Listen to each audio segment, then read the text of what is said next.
Shocking new details in the attempted murder of America's most high-profile inmate. Last Friday, Derek Chauvin was shivved 22 times in the library by another inmate. And now we know who the other inmate was. His name is John Turskak. He's 52, and he's already served 27 years of his 30-year sentence. And with 3 years left until freedom, apparently decided, I'm going to murder somebody. Turskak is also a member of the Mexican Mafia. And are you ready? An FBI informant. The complaint says Turskak at first denied wanting to kill Chauvin. And then the complaint says the Mexican Mafia guy waived his Miranda rights when the FBI agent showed up to interview him. First of all, why is the FBI conducting the interview? The FBI only shows up to prison murders as if someone's ordered a hit or if the perp or the victim was still informing, or all of the above. And why does a guy who knows the criminal justice system waive his Miranda rights? And wait until you hear what the FBI says he confessed to. It's just too perfect. The FBI claims that the Mexican Mafia guy wanted to murder Chauvin on Black Friday to symbolically avenge Black Lives Matter. So let me get this straight.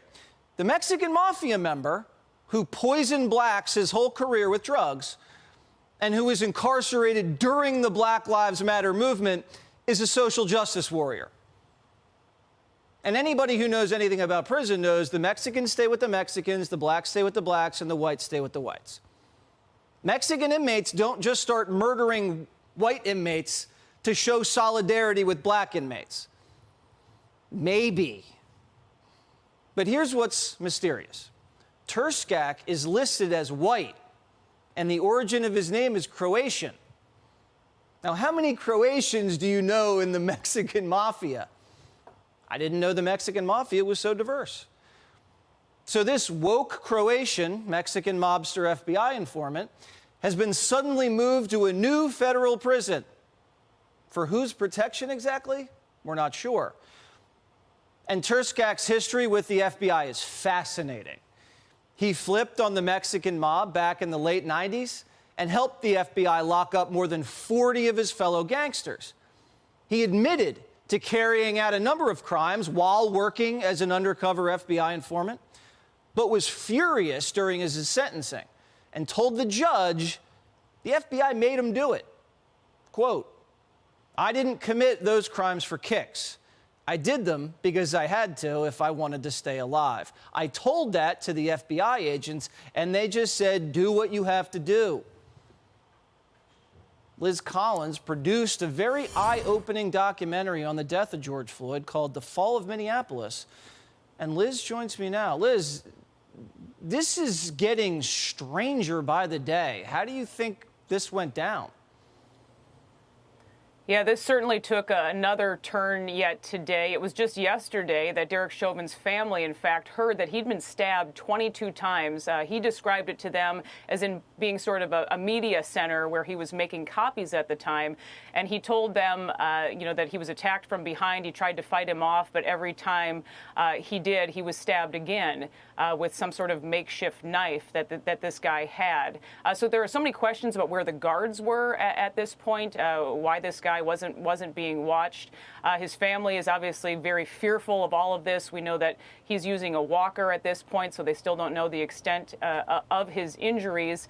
They're monitoring that. But this all transpires, Jesse. I was on your show before, but this happened 8 days after our film was released that questions the FBI involvement in this case, bringing that out quite a bit in the film for the very first time. So there are still so many questions. You're right. Yeah, like you said in your documentary, which is amazing that the FBI showed up to the lab.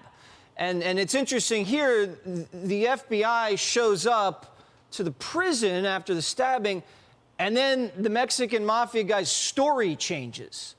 And he's some social justice warrior trying to avenge Black Americans, Black Lives Matter, Mexican Mafia, Croatian.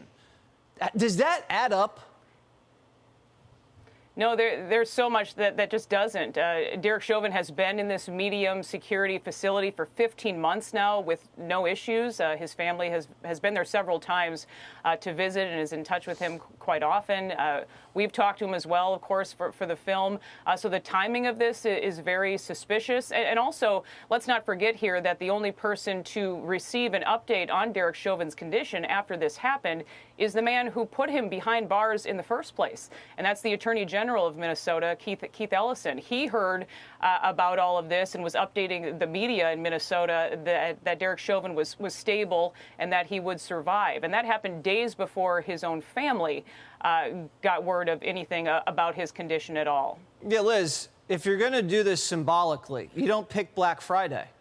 You pick Martin Luther King Day. You pick the anniversary of the death of George Floyd. You pick George Floyd's birthday. Black Friday? What does that even have to do with black people? Because just it says black? That's the stupidest thing I've ever heard. Yeah, that complaint, it really makes very little sense to me either. I agree. But just talking about that it was symbolic. You did it on Black Friday because it is symbolic of Black Lives Matter and the black hand symbol associated with the Mexican Mafia criminal organization. So it seems like some ramblings that this John Tursak was coming up with at the time. Well, someone was coming up with them. It's just astounding that this thing took this turn. Liz, great documentary. Thanks for exposing a lot of this information. Thank you, Jesse.